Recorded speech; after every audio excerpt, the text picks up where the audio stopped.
Everyone, and thanks all of you for being here. First of all, I have to say how much excited I am by having this meeting taking place now in Jerusalem.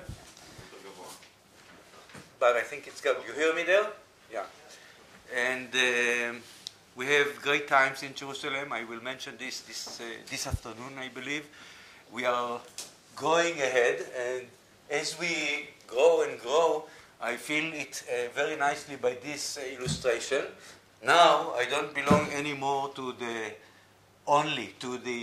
medical school, not only to the neurobiology department, not only to IMRIC, the Center for Medical Research at Hadassah Medical School at the Faculty of Medicine. I don't belong only to the ICNC, the one you all know. I also belong to ELSEC, the new Center for Brain Sciences, and all of us belong to the Hebrew University. So when we write our affiliations, life becomes really tough.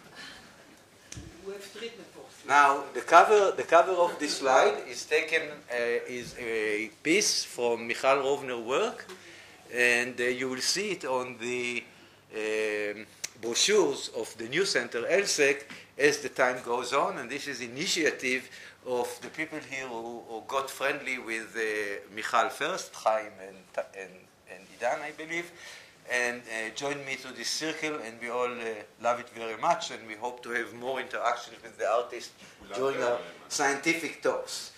And today I will remove my hat as ELSEC acting director and talk to you now as a scientist. And as a joke, I always say that I still do 99% of my time in the lab, and the rest 200% on the center. So today, I want to talk, the title, I changed the title. Okay, I wanted it to be a bit more specific. I don't remember exactly what the title I gave. So the title of the talk is, what can we learn about the brain by watching it when it learns? And I will concentrate on just one issue. We were studying motor learning, especially representations of motor learning in the motor cortex for years now. And I will concentrate today on the old and the new in the spirit of going from ICNC to ELSEC.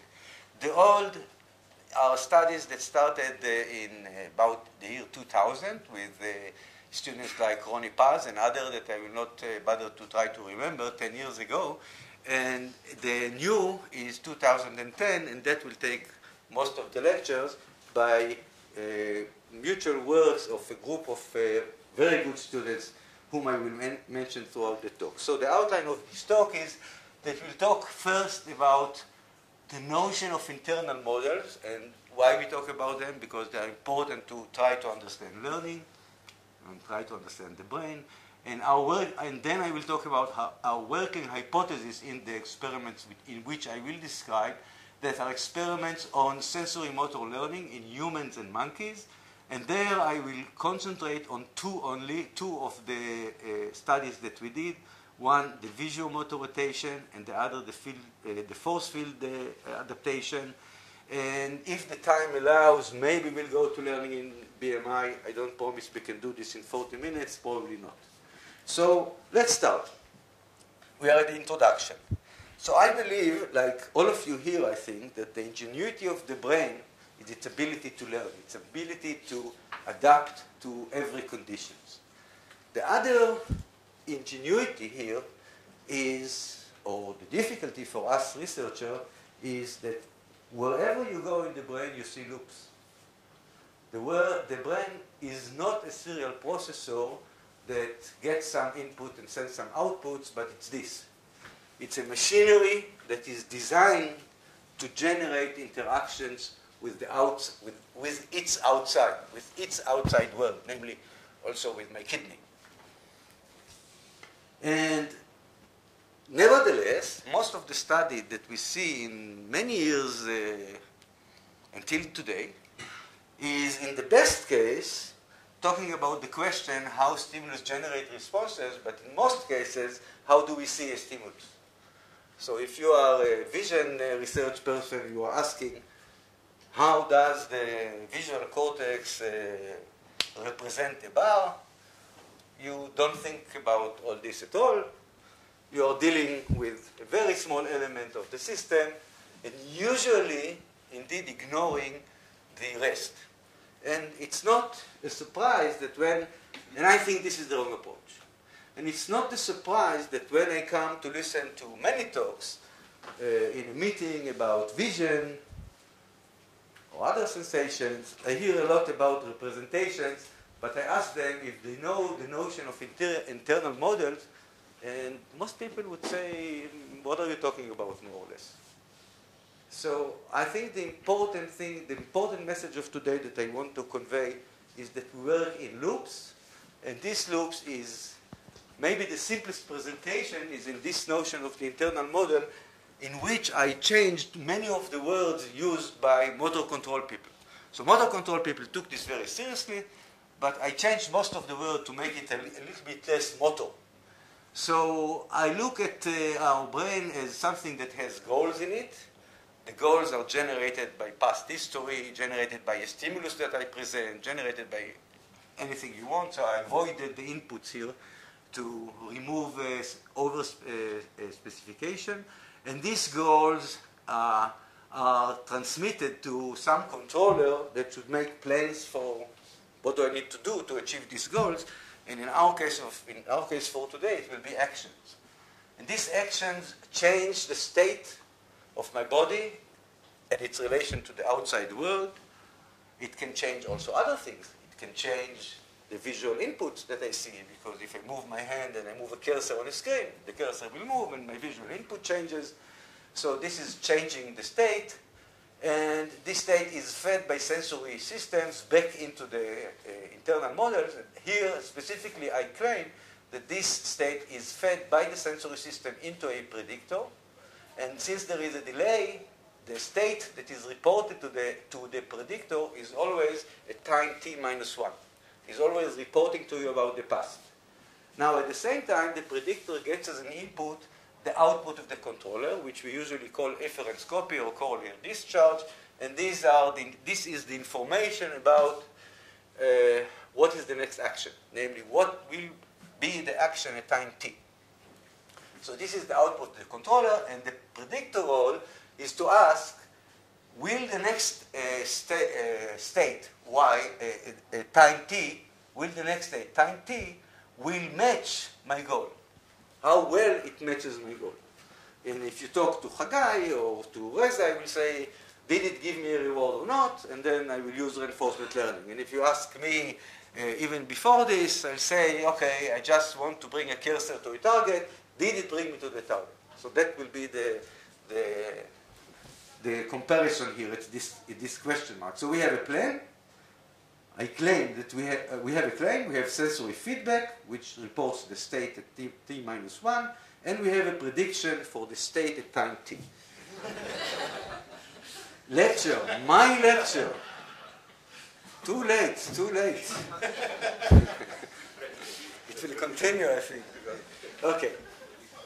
I didn't delete it before the lecture. Okay. So, I want to talk about the role of this predictor in perception. And we will leave perception, we'll go to regular learning in a minute, but I just want to emphasize the importance of this predictor.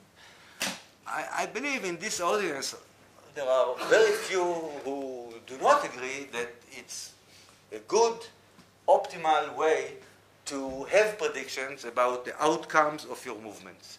This is the prediction here. I predict if I had a given motor command in a given state, in a given context, depending on timescales. So what do I predict about the future? And we know that our perception of inputs, be it visual, be it haptic, be it any kind of input, depends on these predictions, and this is a most well-known weight-size illusion. I believe most of you know about this. When you look at these two bottles, you immediately assume that this one is heavier than this one, and when you pick them up, what happens? You report that which one is heavier? That the smaller one is heavier. And there is no way out of this illusion. you just cannot feel that it's not heavier, although they are the same weight. So this is it's known from 1891, and I believe it has been underused in understanding motor systems and perceptions. Because I think it reflects immediately our tendency to predict, based on our current knowledge, what will my hand feel when I move them to the bottles, what will the proprioception be, okay? And I just read before the lecture to make sure what's the current status of this. There are many papers working on this, and there is even a paper that I couldn't follow last night that says that this is not sensory-motor association, it's not relating to the prediction of the sensory-motor association, etc., but related to the perception. I thought, what does it mean? So I didn't understand. Okay. But basically, I feel that this is the best evidence for prediction. Another evidence for this, I believe you have shown a similar thing in your talk. We talked about it at dinner. Another thing is the change blindness phenomenon.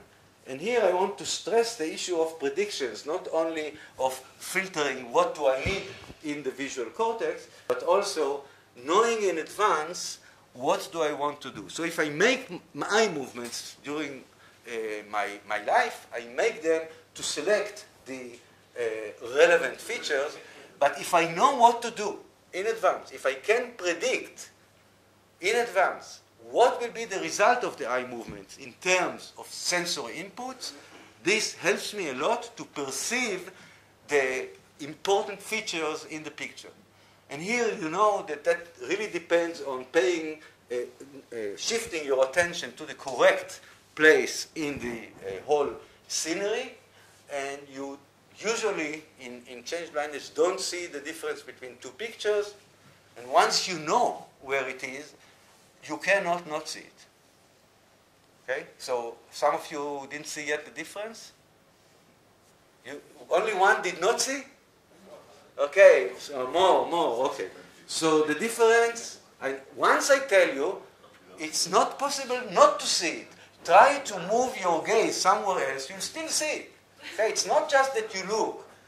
You have to know what's coming up. Here it is. And that's a very good example, because that relates very strongly to driving. That relates very strongly to having tickets from policemen. How much do you trust your eyes? You say, well, this was a solid line, no doubt about that, unless you are very careful when you drive and you look at the right places. Okay, so your actions while you drive, actually while you perceive, are very important to generate the correct perception. This is my introduction. Now, I want to say that this whole algorithm system is crucial in learning. So we know very well that it is essential to learning. From the examples I've shown you and from many other examples, we know that I cannot learn to walk without walking. And people don't pay attention to the fact that I cannot see without being active. I cannot see if I don't have actions. So most studies examine perception and sensory motor learning regardless of these actions, and the hypothesis for today is that learning, sensory motor learning, well, I will restrict myself to be more precise, sensory motor learning is about learning the stimulus motor mapping, the classical one. I see a stimulus, I need to know what transformations I need to make in order to make the correct eye movements to touch it. The simplest example, which we will deal with today.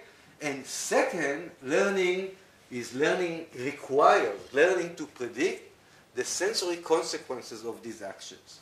This we call action-dependent learning, and I should say at the start that the whole project of this has a long history in the lab of thinking about what prediction means, and then comes a very young student, Itai Novik, and tells me kind of stories that I don't completely understand, tells me about action-dependent, and I don't know what he means, and it takes about a year or so. Are you here, Itai? He's not here. Ah, no, I know why. He told me he will be late. So, he tells me all kinds of stories, and these stories cook and cook and cook in the last year and become an important leading strategy in looking at our data from humans and monkeys. So I thank you, Itai. Okay, so the simple experiments you all know that we do in the lab, it's almost boring. I was telling someone yesterday, I'm almost bored with these experiments, but they keep providing new insights. So we are doing this simple center-out task where a subject sees a target. It doesn't work. It does. It doesn't work. No, it's just the start. I just got it. It worked last time. Maybe someone switched it here? Maybe I used the other one? Right. Okay. Okay, so we know it for many years, and subjects learn it very easily, humans and monkeys, and they know to do straight movements when they move to different directions without seeing their hands. So you see there is a cursor screen here. For some reason, two of them. We need only one. And the subject sees the cursor on a screen. In most of our experiments, he actually sees it at the level of the hand because it's projected to 3D in the working space of the hand, but the monkey does not see the hand. So are the humans. They sit with the cover, they don't see the hand, but they see targets. And we all know the old work. So they see the cursor. They see the cursor, yeah. All the time, not in all experiments. The experiments I will describe today are simple. You move your hand, you see the cursor, you see the target, you move to the target. You all know the results of Georgopoulos from a long time ago about motor cortex, and the motor cortex is the target of our electrophysiological work here, that many cells in motor cortex are tuned. Some of them have good fit to a cosine, and we will use this property of the cells to study them, namely that you can have a complete compression of the features of the cells by saying the preferred direction of the cell, and you know everything about it in terms of directional tuning. So we use the term PD, preferred directions. Now we'll go to the experiment. So the first set of experiments I want to describe are experiments of force field perturbations. Some of you are in the field may know that about the year 2000, there was a follow-up in physiology to the experiment started by Shadmir when he was in Bitsi Lab and others, that you perturb hand movements on the fly while you perform them by pushing the hand in some complicated functions. You can push the hand like this, or you can push the hand like whatever. Okay? There are very many different force fields. I visited Kawato Lab and I asked the student, why is this force field? It was a very strange force field. He said, I don't know. They told me to do this. So I do it. But why we do the force field we do, we know. Why did Reza choose it at the time? We know. We know, and we know that what we want to have is an orthogonal perturbation to the hand movement such that the force field increases with speed of movement. So it's a curve field. It grows as the speed grows, and it reduces as the speed reduced. And it pushes always perpendicular to the direction of hand movement. So the hand moves from here to, wants to move straight from here to here. There is a force field. It pushes it to the side. And when subjects do this, these are the first 9 trials of one subject, and these are the last 4 trials of these subjects. When they do this in learning, they adapt to it. So why this force field? Why this force field? Because there is a lot of literature about how we do straight movements. And what we want to do is to prevent the straight movement by having a surprise and assume that the brain wants naturally to correct it. Okay? To correct it from the curvature that you induce. If you just do things like this, learning becomes very complicated, reconstruction becomes very complicated, and this is relatively speaking simple. So we are pushing the hand in that direction. The subject indeed moves in a curvature because there was a force field, but once the subject adapts, he can do what? Predict the force field. Because he needs to change the muscle activation such that the hand will move in a straight line. It means apply the muscle force before you feel the perturbation. So again, we see that this learning must include some prediction mechanism. What we learn is to predict that if I start to move now at a certain speed, I will see a certain force. Otherwise, I cannot make this movement. But you could also say that you learn a new model plan. Yes, absolutely. But you learn a new model plan, but you have to activate it before you feel the feedback. Okay, so it's not response to these trajectories, not all of them. You look at some experiments, you see, in fact, that the subject learned to use feedback in order to correct movements. It depends on the parameters. But we did an experiment where you can see that these responses have initial error, and this initial error is highly reduced. Initial error is an error that you correct without having a feedback. Okay? So that's the issue. Of course, it may be anywhere in the system. I don't know yet where in the system it is. Whether this is at the motor program, whether this is at the predictor, but we will talk about it in a minute. Yes? I think that was quite answer Heim's point. It said you either have a generative model or an inverse, like a forward model or an inverse model. Yeah, we'll talk about it. Inverse model. It doesn't have to be a change. I didn't say yet that I didn't say at that that I think that this is the forward model or the inverse model. I just say that you need to be able to predict. The inverse model isn't really a predictor, right? It's just a new...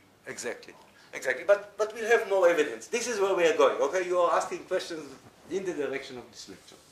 Okay, so when subjects learn this, force field adaptation, this is the standard way to present learning. You have error in degrees. I'm sorry about that. This is error in degrees. And this is the error in standard movements when you don't have a force field. And these are the errors when you start to be exposed to the force field.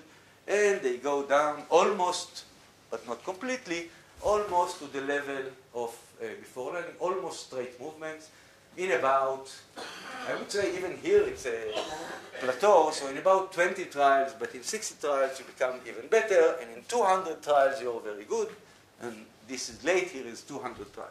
Again, this is the initial, I guess. This is... What is the error? This is the initial error. Yes. We did like 4 types of errors, but yes, I took the initial error. Okay, and now there is a question of generalization. After you are exposed to this force field, what happens? How would you respond to null field, namely to movements without the perturbation? And this is a bit more tricky. It requires a little more time to explain, because this is taken, I'm sorry, we just put it in, so your name is not here. It's all the other slides. So this is work by Yael Mandelbat and her colleague students. And this is analysis that she did, and she did something interesting for us here. She had an experiment in which the force field was applied, again, only on one direction of movement. Okay? In this movement, the learned direction is marked here as 0. Okay, so you move to this direction, you have a force field, pushes you to the side, and you learn it. But during learning, she continued to present all other directions without force field. So you learn this direction, but you also learn that all other directions are not perturbed, and you make movements in all directions. This allows you, as learning continues, to check the responses to other directions. Is there any transfer of information? It will be maybe a surprise if there is, because we were also experiencing the straight movements, but the results are similar in this experiment, basically similar. In this experiment and other experiments, when you only do one direction. And when I say basically similar, it takes much, much, much longer to learn this. When you have one direction force field and all other directions, it takes days instead of 20 trials. And you show improvement from day to day, although you show very good improvement also on the first day. Okay, so what did we find here? So we look at the initial error of the subject. In this case, the subject was a monkey. And we see that the initial error, when I am having a trial without a force field, after I learn trials with force field, the initial error is very high in the direction of the learned movement. In the direction of the learned, in the direction of the target. in the direction of the target. It's important. Okay, so where the target that I was experiencing during the task, we see the highest generalization. It's not generalization, just this is what you learn. Okay, so this is that point. And in blue, you see the behavior here. And you see that at 45 degrees, there is already less, but quite a significant after effect, or yes, significant after effect, meaning this is a big error. On the other side, on 45 degrees, you see no significant after effect. This is the same distance from the learned target. And this asymmetry had not been noted before in the literature. Although it probably was there. And when I say had not been noted, it includes myself. So when we did the studies with Ronnie Paz, we suspect that we had the same asymmetry, but we didn't notice it. And for a reason, because we were mixing all directions and all rotation. So we know why we missed it. But there was a problem here. Now, this will be a central issue in a minute. Okay? But generally, what we can conclude about generalization is that you have a limited generalization in force field perturbation learning. When you learn one direction, you generalize a little. 45 degrees away from the learned target, you don't generalize. And this is true also if you are experiencing only one direction only. Okay? These are results by Ofer Donchin with Reza Shadli a long time ago. Just to make sure, so that the plus is the direction of the force field? Sorry? The force field is applied in a certain direction? Yes. The plus? Okay. Thank you for the question, yes. So the force field in this case was clockwise, in this direction. Okay? From left to right on the board. So if the force field was in the other direction, you would expect a different result. Exactly. So that was important, and I apologize. I prepared this slide 10 minutes ago. Really? I mean, the results are not from 10 minutes ago. The results with the results were with Yael. Okay. Now, you look at the population vector. You look now at the cells in motor cortex, and you ask, what do I find in the population vector activity of these cells even before the movement began? I forget, this is movement related? Movement related. So during the initiation of movement and making the movement. So she computes the population vector from the population of cells that we had, and we are recording like by Utah arrays, so we have enough cells to compute day by day. And you see the population vector, the PV error here, in these trials that are not perturbed, but they come just after a learning trial. It's always you have perturbation, no perturbation, you have a long perturbation and then no perturbation. So this is basically from the perturbation, and all these are trials in red that are not perturbed, are introduced between the learning trials. And you see the very similar result. The population vector is, the PV error is highest at the learned direction. What does it mean the PV error is highest at the learned direction? When you see a target there, you move your hand somewhere else. Where to? You can guess. If the force field goes from here to there, the trajectory will look like this. Okay? With the initial arrow that I've shown to you. This is... push against the sorry. This is when you do the force field. In the null trials, you assume that there will be a force. You see a target there, and actually there is no force field. You predicted it, and the hand goes the other way. This is the after effect that we see. Okay, so we have after effects that tell us, most psychophysicists and most scientists tell us that there was a change in the internal model. I learned something and it remained there for the time that I've checked it after learning. In our case, it's not really a memory issue so much because these trials come in between trials of learning. And we notice that the this after effect is asymmetrical around the target direction. Does that mean that after learning you've got very non-straight trajectories in that minus 45 degree direction? So the monkey's happy to live with non-straight trajectories Well, in this minus 45 direction. Well, the after effect, for the after effect you are right. But if you continue to have these trials without force field and you keep on going with it, then this after effect gradually disappears. So the movements become straight again. And the population vector goes with them. Yes. So this after effect is just for that time that you measure it, you see, oh, the cells wants to move the hand in that direction now, not in this direction. Okay? All right. So the explanation for what's happening in force field was given by Lee and Bitzi several years ago, and I don't want to take them by the words now, because there were many changes from then, and Uri Rokni from here worked on this data. I just want to say that the notion still states that there are PD shifts of the cells when you do force field perturbation.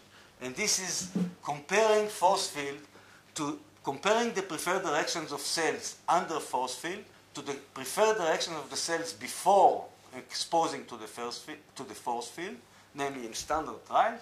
And you see that the number of cells here, you see there is a tendency to shift, to a consistent shift with the force field.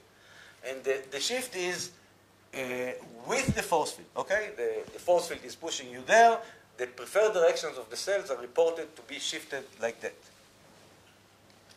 These are the results presented in Lee et al. And I want to show you that these PD shifts are questionable. And in fact, there is another mechanism that we want to suggest here that explains how the population vector points to the right direction when the force field perturbation exists, namely predicting the force correctly, and the after effect, namely it predicts the force and it points in the wrong direction during the after effect.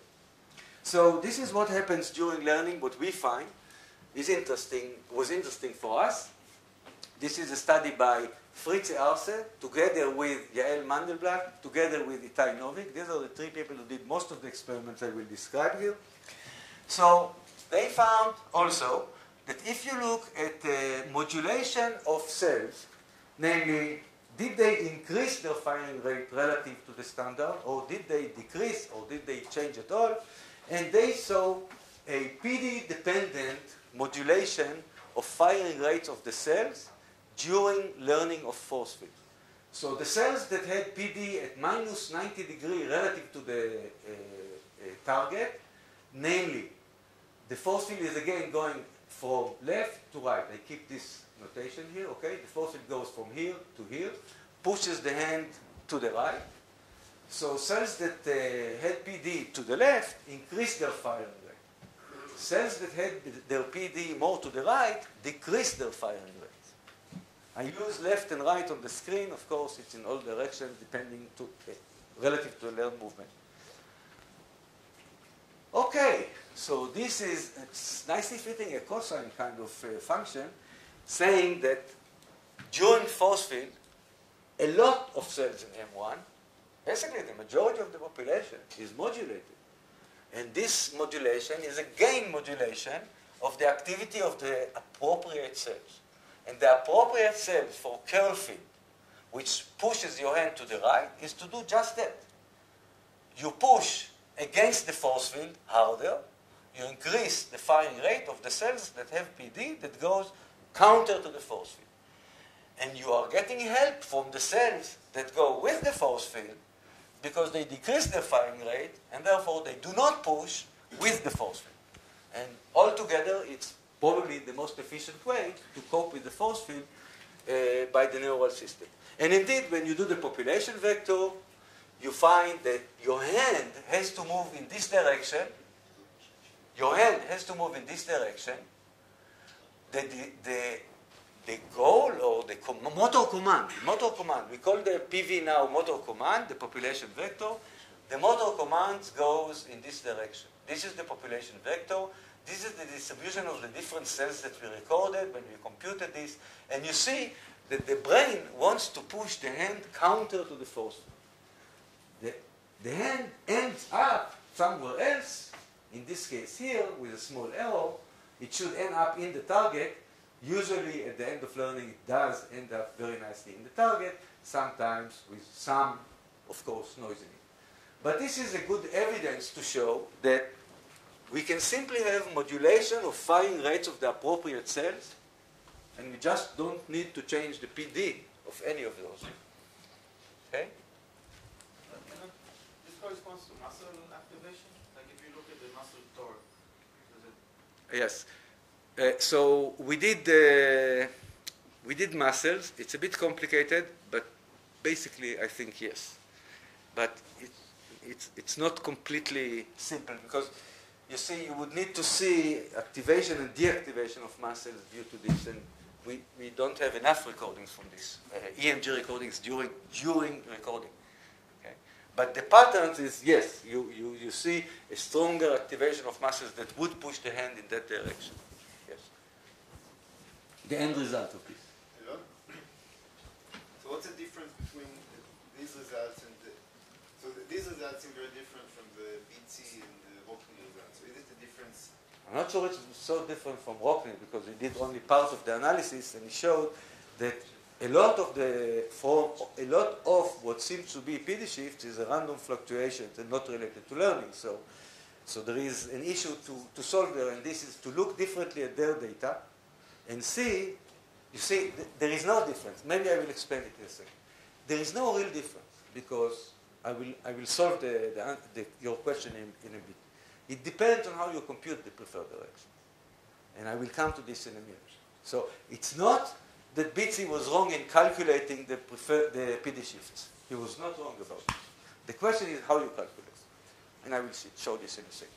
Eilon, how does agree with the fact that you don't see transfer to other directions? That you don't see? Transfer to other directions. When you're training in other directions, there was no shift.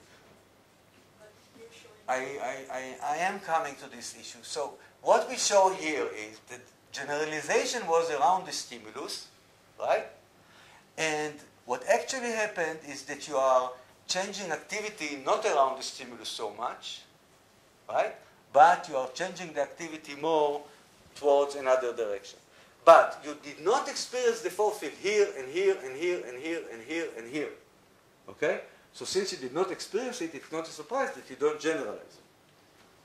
Okay? Okay. Maybe it will become even clearer when we come to the visual motor rotation. There the things are simpler. So the PD shifts, Jonathan question. We come to this now. So we compute PD shifts also. And we ask ourselves, if I compute the PD shift in force field relative to before force field pre-learning, I see this kind of a profile in the early stage of learning.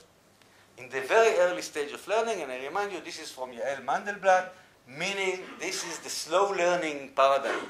You learn all directions, you experience all directions, you learn only one, and it takes few days.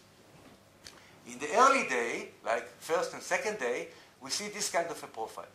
In late days, we see this kind of profile.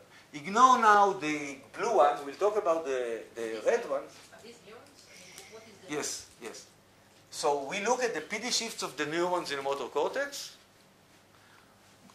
by comparing the PD shift during the force field to the PDs during force field as compared to the PDs pre-learning. Okay? But to compute the red line, what we did the following here. We computed the shifts between the preferred direction of the cell, assuming that the direction is the target direction in learning, and the movement direction before learning was basically straight to the target. So from the standard task, from the pre-learning period, we take the hand direction as the measure for the tuning. So I just want to make this clear because it's not so simple. So we have a target. We have a hand moving to the target. If the hand moves in a straight line to the target, all is fine. It doesn't matter how you compute it. If everything is completely straight. But if your initial direction is this, and you take the intended direction as going to the target, you're making a mistake. Because the hand moves there. So she took the single trial initial directions and used them as the direction that she measures the rates for, and not the direction of the target. So this is computing PD relative to the hand, means take the hand direction, compute the firing rate, always relative to the hand direction, whichever direction it is, and you get tuning of the cell and you get the PD of the cell. You can do it differently. You can take assumption that the target direction is the direction of the movement.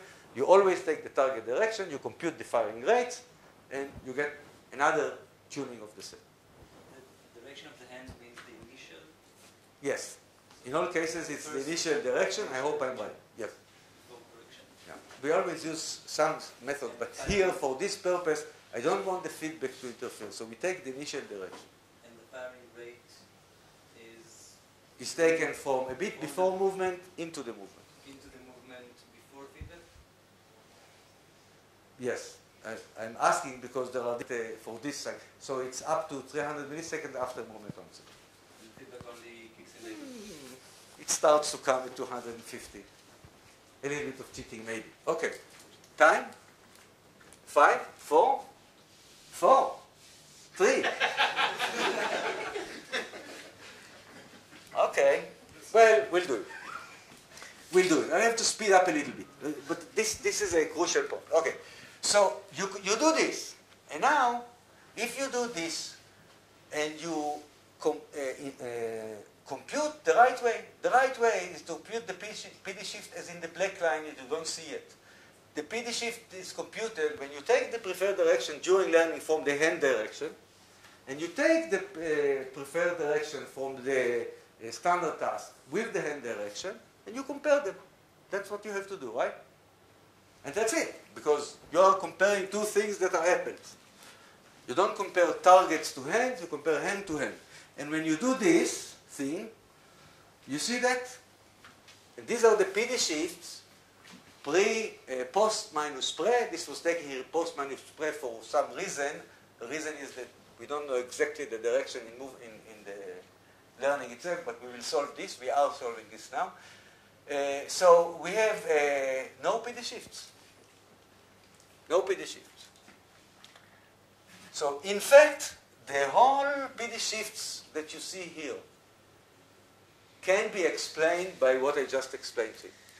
If you compute it with the target, you get this preferred direction. You compute it with the hand, it goes a bit away from the target, you get this. And what you did, you just shifted the x-axis. That's all. And the PD shift is a matter of how you computed it, and not a matter of what happened to the cells. This is the hypothesis that we have now, and I will not have time to go into the details. The interesting part here is that late in the learning, the profile of seemingly PD shift is completely changing, and this change is easily explained by this, the fact that the cells acquired the final pattern of modulation, which is this, and that would result in a profile of PD shift that looks, apparent PD shifts that look like this. Namely, these cells induced PD shifts by increasing the activity. In these cells, the PD shifts were induced by decreasing their activity. In both cases, there is a large PD shift. Okay, so we have 3 minutes, and I have only the intermediate conclusion. What do I do? Because I didn't show you the part that had to do with the prediction. So I will do it in 1 minute, the part that has to do with the prediction without being in a hurry. I will not let him press me.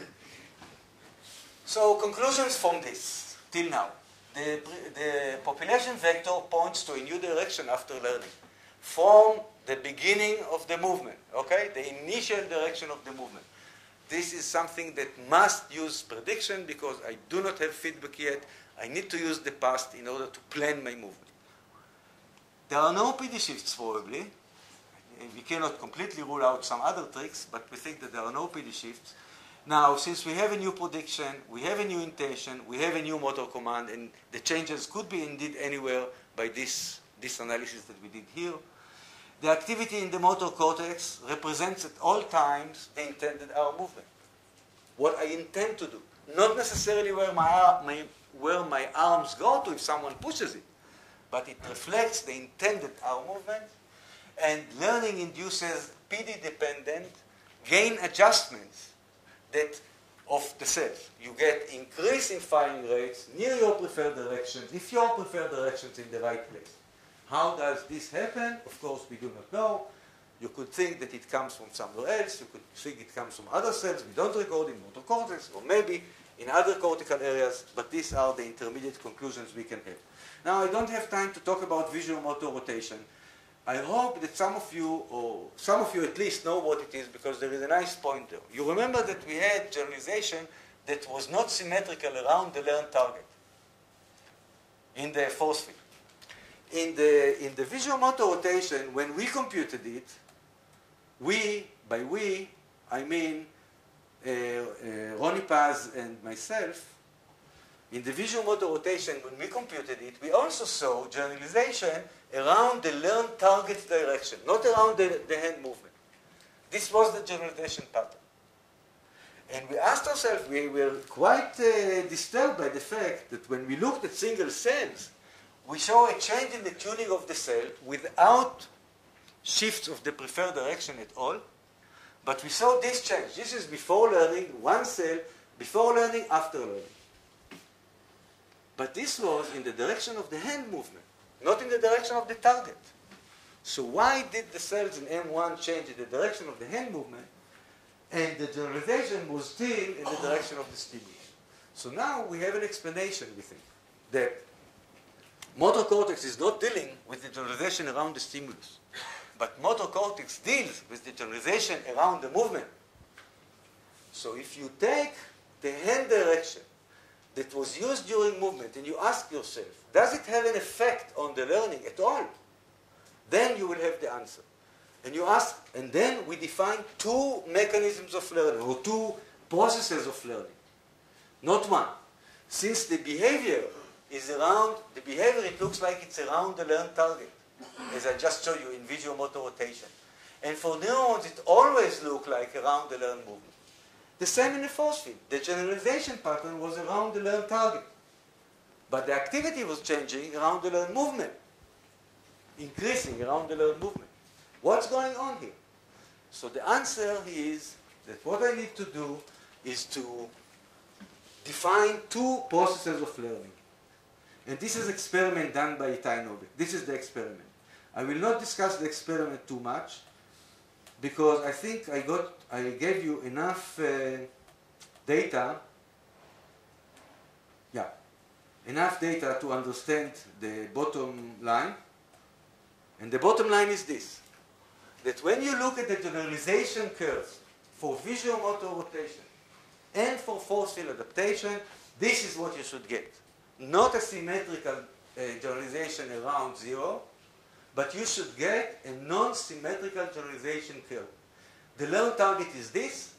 You are experiencing movements during the task to this direction, to the left in our case, and then you check what would happen if I test it after that without rotation. Namely, I ask, what is the size of the after effect for this stimulus, for these movements, for stimuli that were not participating at all in the learning.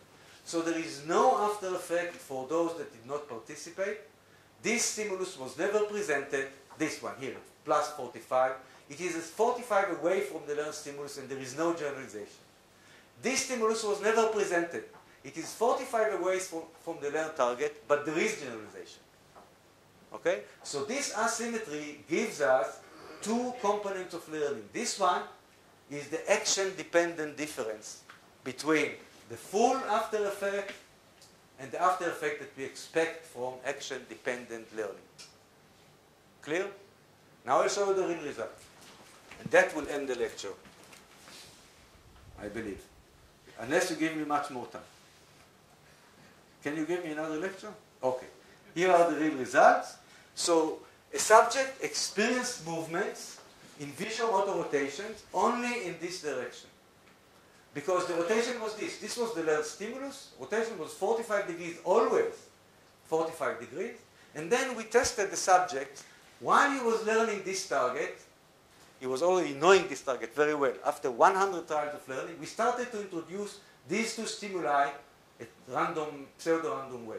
So when we presented this stimulus, we call it the control here, there was no after effect whatsoever. The gray is movement before learning, the black is movements after learning the visual motor rotation.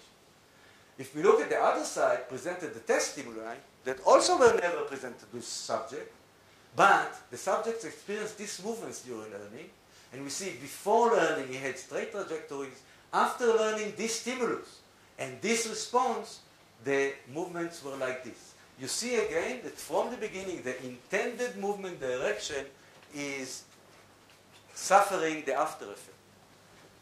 The subject thinks, this movement will bring the cursor up, so I have to add some angle to the movement. So this is, to us, an almost ultimate proof that you must learn to predict the consequences of your movement. There is two processes of learning. One is action dependent and one is stimulus dependent. And with this I conclude. I just want to have the acknowledgements in the right place.